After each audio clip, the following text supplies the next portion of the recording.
Boston is in full fire sale mode. We had Brad Marchand and now Brandon Carlo to the Toronto Maple Leafs. Toronto Maple Leafs decor is 100% beef! Toronto Maple Leafs are acquiring Scott Laughton. I'm not exactly sure yet what the price is. Asked about Brayden Schenn. He didn't want to waive his no-trade clause mid-season, so the Leafs pivoted to Scott Laughton.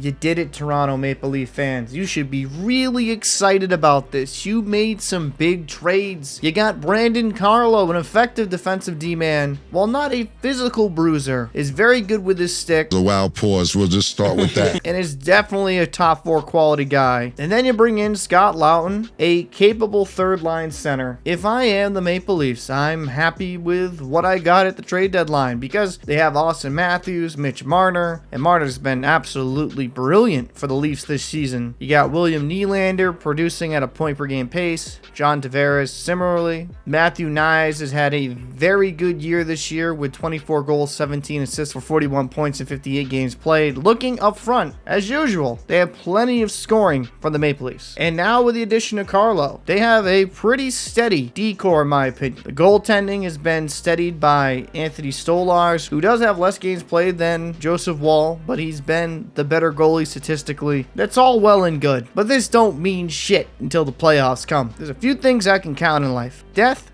taxes, and the Maple Leafs choking in the playoffs. I mean, Americans got a first-hand taste of it when Austin Matthews choked away a championship in the Four Nations tournament. He was getting himself in full Maple Leaf form, prepared for the postseason. So do I think the Maple Leafs will win the Cup this year? Absolutely not. Just because they've proven to me time and time again, this team doesn't have it. This team will never win. Well, we brought in Brandon Carlo. He's a winner.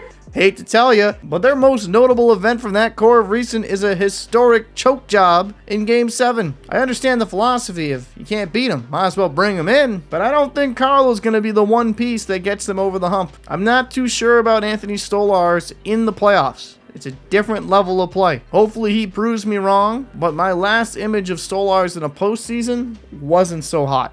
Like the video if you want. If you don't, I don't really give